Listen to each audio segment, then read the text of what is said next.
Dobar dan i dobrodošli. Hajmo da i danas ljubav može. Dobrodošli u još jedan video o kojem pričamo o sjajnoj knjizi Ingrid Divković i pre nego što vam pokažem kako izgleda njena knjiga, moram da vam ispričam jednu simpatičnu anegdotu.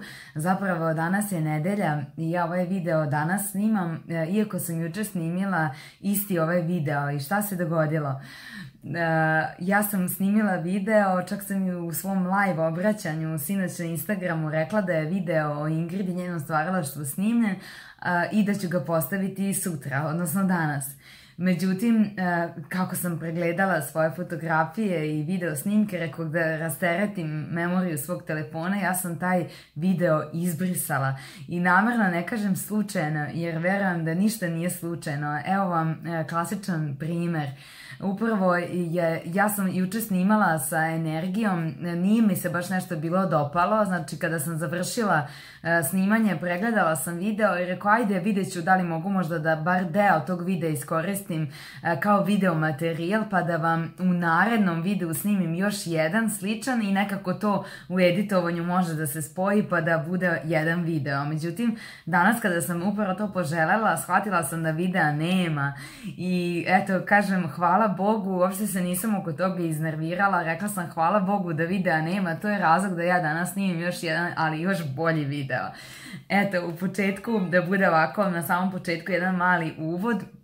I odmah ću reći da je ovo jedna knjiga u kojoj sam ja zaista uživala dok sam je čitala. Evo sada ćete vidjeti o kojoj knjizi se radi, znači Ingrid Divković sa fantastičnim naslovom J pa 3 tačke, Livas Ego. Ovaj video ću posvetiti ne samo ovoj knjizi, nego i Ingrid i njenom stvaralaštvu. Ona ima još knjiga koje nažalost nisu izdate i nisu se još uvijek pojavile na naše srpsko tržište, tako da je ovo sjajna prilika da pozovemo sve izdavače koji žele da na naše podneblje donesu upravo onu knjigu koja može da pomogne našim ljudima i da se nekako otvorimo našu svest i naš I ovo je jedna spisateljica koja zaista zaslužuje ne samo jednu kratku ovu moju recenziju, nego zaslužuje i mnogo više. Ja se nadam da ću ja Ingrid ugostiti u Novom Sadu ili Beogradu, možda već i ove godine na sajmu knjiga, i da ću biti u prilici da joj postavim mnoga pitanja o kojima sam i sama razmišljala nakon čitanja ove knjige, a i tokom čitanja ove knjige. I kada smo već kod pitanja, želim da vam kažem da je ovo zaista jedno fantastično štivo koje vas upravo tako, znači kao što sam i rekla, podstiče vas da postavite sami sebi pitanja. I književnost jeste tu da vas podstakne na razmišljanje, a Ingrid je svakako autorica koja je podstiče na razmišljanje, na samoispitivanje i daje odgovore za kojima traga naša duša. Mislim da upravo ona ovako jednu rečenicu ima i u ovoj knjizi. I ne samo da se okrenula putem pisanja ove knjige sebi, nego je Ingrid promenila svoj život iz korena i to je ta promena, nekada je bolna, nekada je i promena koju sami podstaknemo iz nekog, da kažemo, mirnog stanja, ali što kaže Ingrid, sva ona nemirna more me dovelo ka ovoj, i svi oni nemiri koje sam imala, tako nešto su me doveli ka ovom miru koji sada imam. I njena priča me mnogo podsjetila na moju priču i zato sam se identifikovala sa Ingrid. I Ingrid, draga, ja te ovom prilikom čestitam, smatram da je ova knjiga svakako jedna od posebnijih knjiga novije srpske i hrvatske književnosti, jer ja tu nikako ne pravim razliku. Šta je ono što je Ingrid specifičnost, drage Ingrid? Specifičnost njenog stvaralaštva je upravo u tome što ona priča jednim otvorenim, jasnim i britkim jezikom. Ona je direktna, ona se obraća iz srca, znači ona ne govori jezikom, ona govori dušom. dušom. I evo, ja sam se sad naježila, vi to ne možete da vidite, ali i znam da je sigurno tako i ja ovoj autorici verujem, ja ovoj književnici verujem i sa pravom kažem da je ona književnica.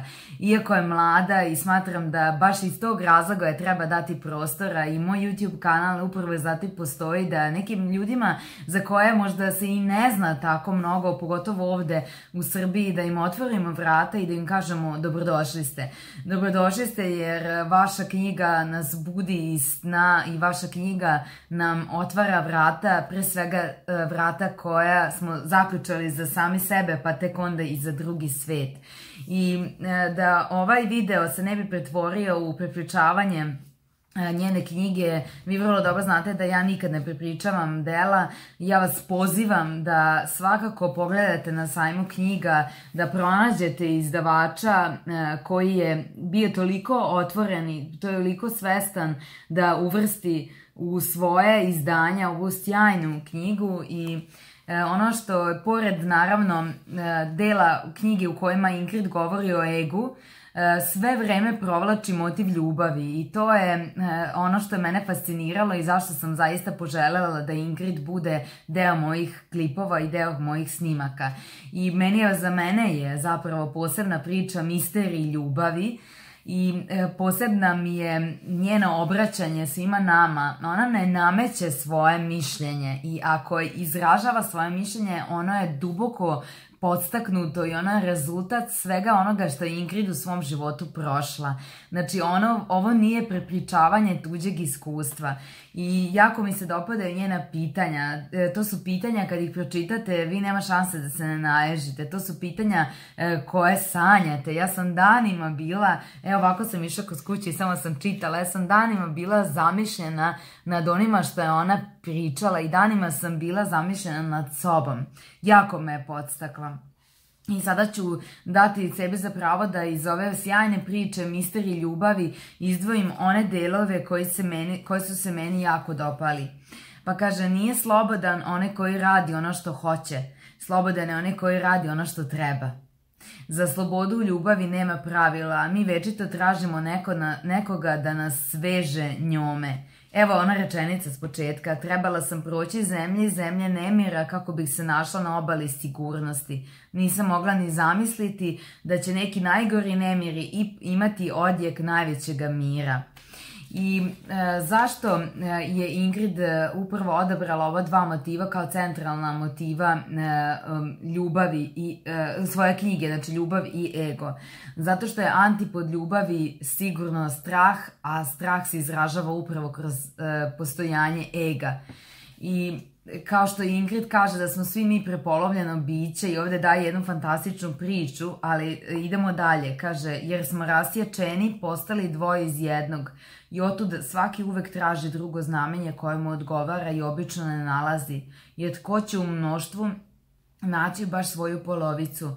Otud je sreća tako retka i otud toliko neostvarene čežnje u svetu. I sad ide niz onih pitanja koje vas podstaknu da uveče pre spavanja ih vrtite u mislima. Je li ljubav mudrost ili ludost? I što je od toga dvoje nama u istinu potrebno? Je li ponovno sjedinjenje takva vrsta ljubavi uopšte moguća u ovom svijetu haosa? Koliko je Aristofan bio realan u svojoj težnji da objasni ljubav? Na stranu Aristofanov stav o prepolovljenim polovima, jer dala je Aristofanovu priču ljubavi gde je čovek prepolovljen, gde je Bog prepolovio čoveka na dva dela i uvek ta dva dela tragaju za onim drugim. Imam osjećaj da sam prepolovljena na 1.000.000 polova. No, ne težimo li svi onom osjećaju da pripadamo nekome i nečemu? Možda i onome što je veće od nas samih. Tome nečemu čemu se želimo predati u potpunosti. Kako psihički, tako i fizički. Zagrliti ljubav, zariti zube u njezin vrat, polizati je prepone i udahnuti njezin miris. Zaspati sa njom u trenucima potpune iscrpljenosti, a probuditi se odmoran i spreman za novu dozu ljubavi. Je li prava ljubav ona koja nas lišava svake boli i patnje, tiha i samodostatna? Možda je prava ona ljubav od koje nas prolaze trnci i klecaju kolena ili je to ljubav koja boli? tako jako i intenzivno da osim nje same ne osjećamo ništa. Misterij ljubavi. Kaže, hodam uz njega, pronašao sam ga, pratim ga u stopu. Držim ga kao žena koja je ozdravila od krvarenja, koja se probudila iz kome. Ne govorim ništa, niti on mene šta pita, a šta će me pitati kad mu je sve jasno? On zna da nam život od sada prolazi u dvoje. I ide dalje. Ponekada se ljudi zbune i misle da je ljubav svaki vlažni poljubac u sitne sate. Svako lepa si. Ne verujem u takve priče, ne verujem ja. Od priča se i ne živi. Bitnije je nešto drugo. Dela, velika dela. Evo, ja sam se naježila i opet mi suze u očima. Znači, fantastično. Kaže, kraj loših se osjećamo boljima, superiornijima, jer ruku na srce ima u nama nečega mazohističkog. Tinja neka želja da baš mi budemo ti koji će ukrotiti neukrotivo, promeniti nepromenivo. Poznat mi je taj scenarij. Ja sam kraljica, ja ću ga promeniti. Zanemarujemo one koji bi nas držali na dlanu i stremimo onima koji bi nas bez razmišljanja ispustili. I kaže posljednja rečenica. Promašeni pogodci ostaju samo to, promašeni. Bez obzira koliko se puta neko poslužio svojim pištoljem. Znači, draga Ingrid, hvala ti što si sigurno obogatila moju dušu i hvala ti što si me vratila u ovoj knjizi sebi i pokazala mi da koliko god naši putevi nekad bili teški i koliko god da nam se činilo da je svemu kraj. Ja sam se prepoznala u jednoj priči kada je rekla kako je njen otac došao po nju pa se vraćala iz Zagreba za Rijeku kada je dala otkaz. Ja sam se tu prepoznala u toj priči kada sam isto tako okrenula svoj život na sasvim neku drugu stranu i kada su svi se možda pitali da li je ova žena normalna, šta radi, ja sam znala da radim pravu stvar i sigurna sam da će Bog jednog dana čuti ove moje molitve koje šapućem kroz ove pitanja, dragi Ingrid, i sigurna sam da će me, kao što je Ingrid, jednog dana Bog nagraditi, eventualno barem ovakvom jednom sjajnom zbirkom pesama i da na kraju, kada se dogodi sve ono zašto živimo, kao što Ingrid živi za pisanje, da umemo da kažemo da je vredelo. Danas je vredelo biti sa Ingrid i snimiti ovaj sjajan video i još jednom vas pozivam da potražite ovu sjajnu knjigu u svim knjižarama širom Republike Srbije, a nadam se uskoro da ćemo uživati i u drugim izdanjima. Draga Ingrid, hvala još jednom i ovom prilikom te pozivam da budeš gost u mojoj emisiji Pogledaj iznutra i nadam se da ćemo se uskoro sresti. Hvala vam od srca, ja sad odog dalje u svoj dan, snimim još jedan video i kasnije naravno da se prepustim čitanju. Ljubim vas mnogo i želim sve najbolje. Prijetno!